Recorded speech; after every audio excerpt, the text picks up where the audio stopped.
Today's reading comes from the book Becoming, a Spiritual Guide for Navigating Adulthood, and it is entitled The Butterfly Effect by Dana Capasso. The delicate flapping wings of a butterfly have the power to set molecules of air into motion and turn moving more molecules of air, a tiny act that is eventually capable of affecting weather patterns on the other side of the planet. This notion comes from a concept within chaos theory called the butterfly effect.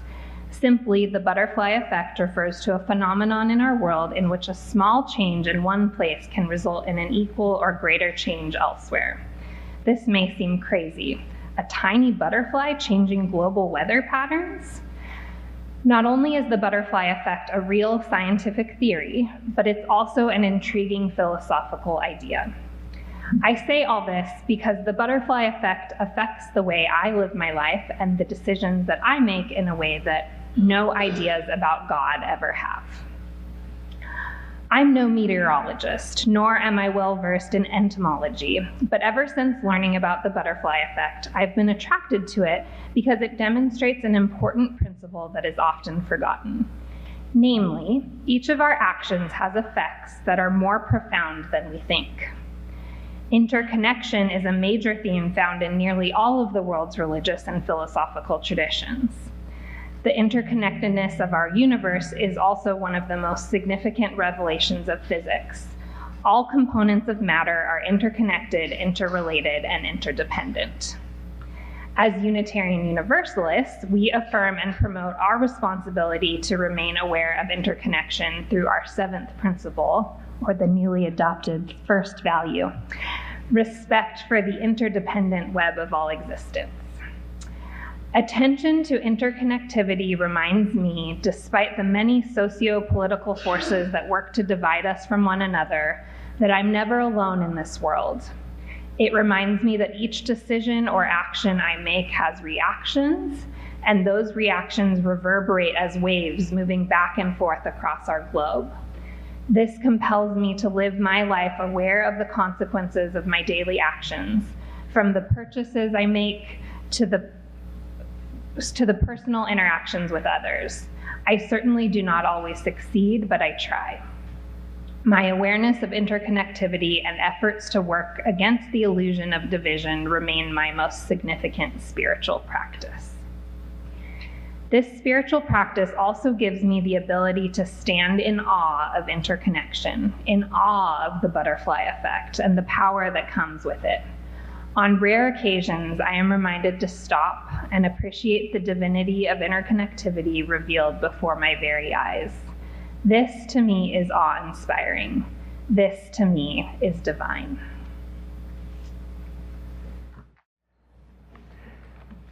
So, we continue our exploration of our connection to the natural world, this time through the eyes of a fox, with the sermon, What the Fox Saw.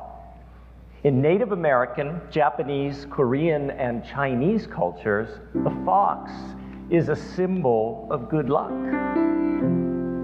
For some, the fox is a spiritual symbol of adaptability. The fox is also said to awaken our resilience. If the fox is your spirit animal, it connects you to your inner wisdom, your sense of knowing, your intuition. The fox also connects us to our sense of playfulness.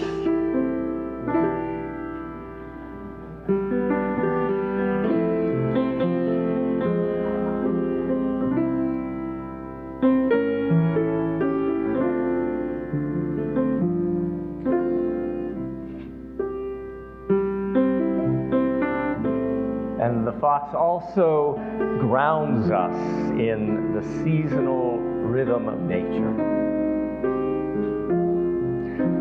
The fox connects me back to the memory of a wonderful, mystical summer.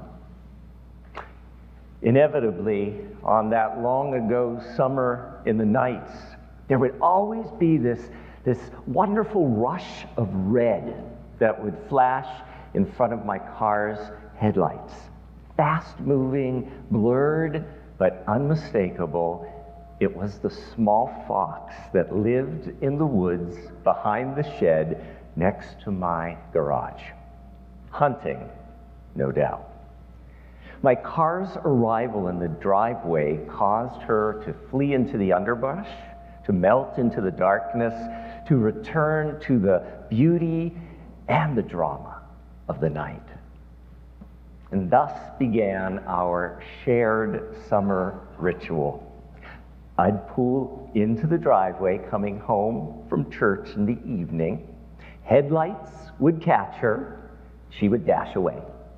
And I would dash into the house, ready to be busy, busy, busy, doing those myriad of things that keep so many of us constantly on the move. But one summer night, something different occurred. One summer night, that fox did not dash away. One summer night, the fox stood her ground.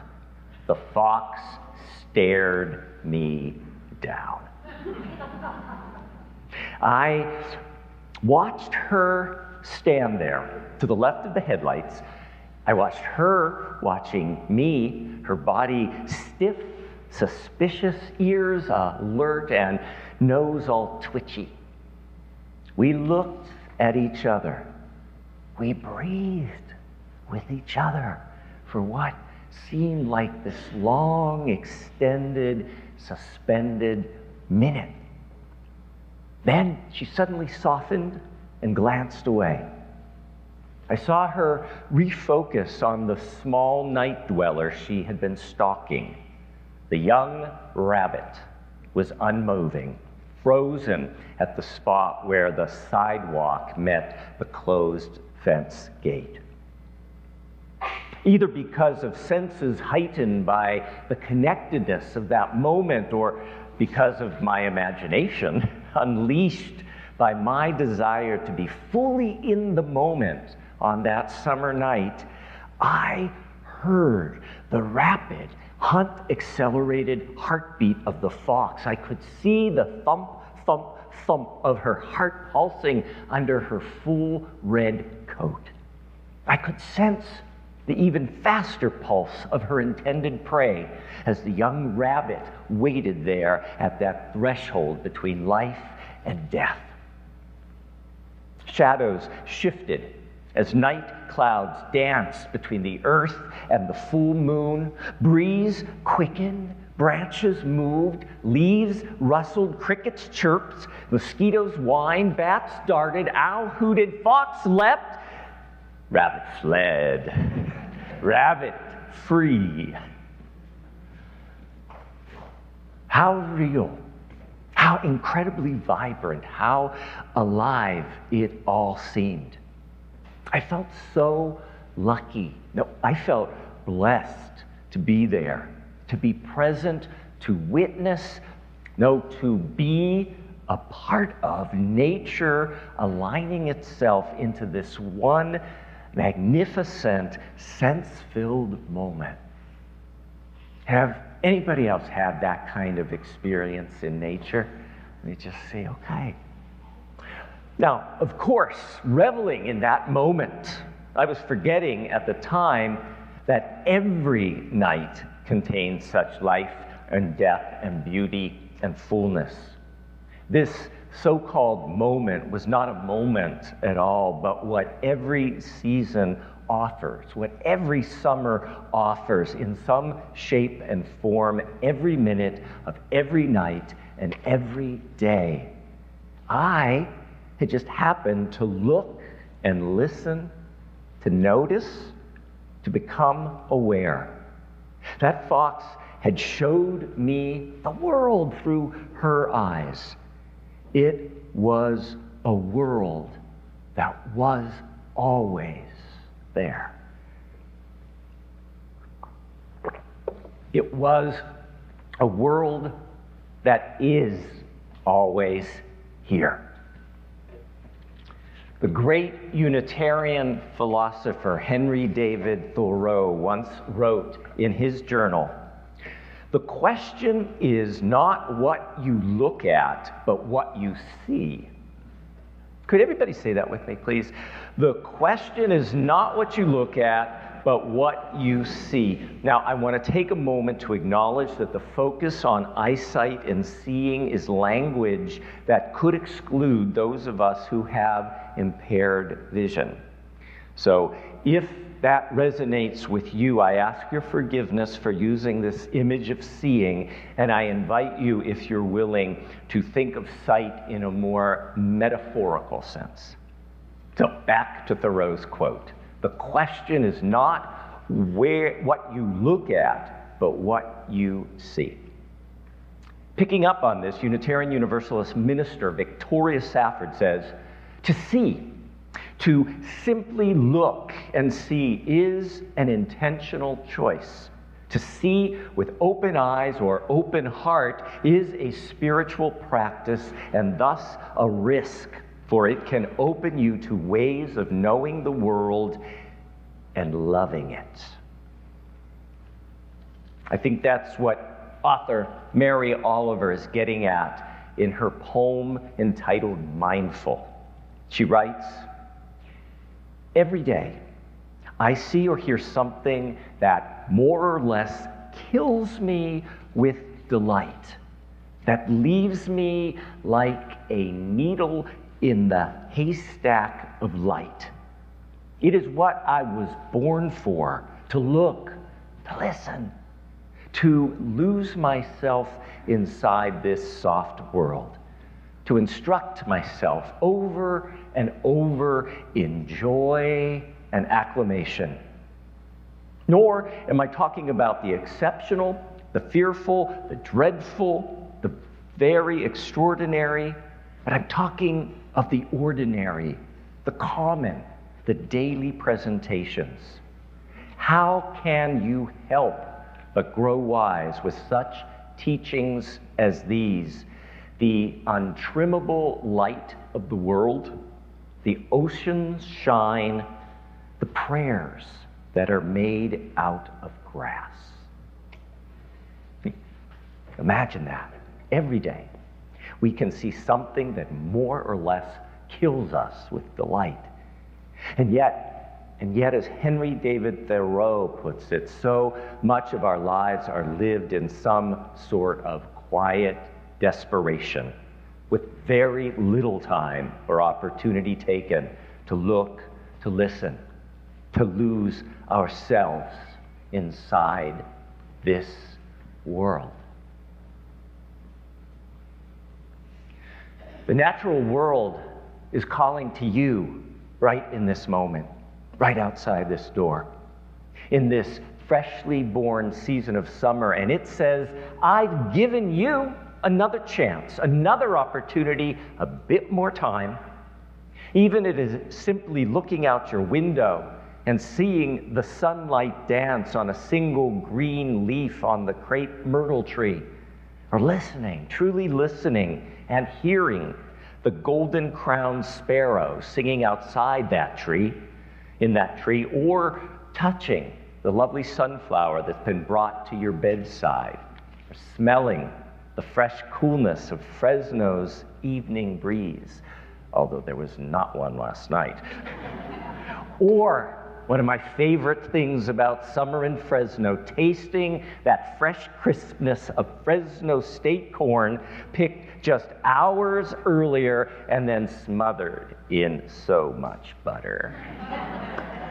The summer is saying to all of us, come look, come listen, come touch, come smell, come taste, come lose yourself inside this soft world. Could you say that with me? Come lose yourself inside this soft world. Poet Mary Oliver knew this well. She spent a lifetime walking through fields and forests, observing, seeing, hearing, touching, tasting, smelling, being. Mary Oliver stood in the summer seashore in Provincetown, Massachusetts, on Cape cod where waves crashed and gulls cried. With her beloved golden retrievers at her side, she explored marshes and ponds and tidal pools. She spent quality time with sunflowers, morning glories, poppies, peonies, and black oak trees. She watched and observed the blue heron, the wild geese, the owl, the deer, the bear, and of course, the fox. In her poem that she entitled Straight Talk from Fox, Mary Oliver uses a mix of her own imagination and her natural mysticism to let the thoughts talk directly to us. Listen, says the fox. It is music to run over the hills, to lick dew from the leaves, to nose along the edges of the ponds, to smell the fat ducks in their bright feathers, but far out, safe in their rafts of sleep. It is music to visit the orchard, to find the vole sucking the sweet of the apple, or the rabbit with his fast-beating heart. It is music to wander the black back roads outside of town, no one awake or wondering if anything miraculous is ever going to happen, totally dumb to the fact of every moment's miracle. Don't think I haven't peeked into your window. I see you in all your seasons, making love, arguing, talking about God as if God were an idea instead of the grass, instead of the stars, the rabbit caught in one good teeth-whacking hit and brought home to the den. What I am, and I know it, is responsible, joyful, thankful. I would not give my life for 1,000 of yours. What I am, and I know it, is responsible, joyful, thankful. A few years after my mystical summer night with the fox, she stopped dashing in front of the headlights whenever I pulled into my driveway. She was gone. Truthfully, I missed her. I wondered about her, that fox who had given me the gift of nature's sight. I wonder if she had decided it was time for a new backyard to call home. Or had she found a mate and set up shop in a different corner of the woods? Or had the natural cycle of her life come to a close? For every life, like every summer, must eventually end. As the poet writes, doesn't everything die at last and too soon? Another reason, dear ones, in the precious hours we've been given to lose ourselves in this soft world. Oh, Spirit of life and death, may we open our senses to what is all around us.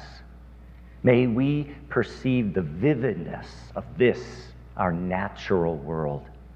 May we feel anew the profound connection of the interdependent web of all existence, this web of life that weaves us one to another into some kind of infinite wholeness.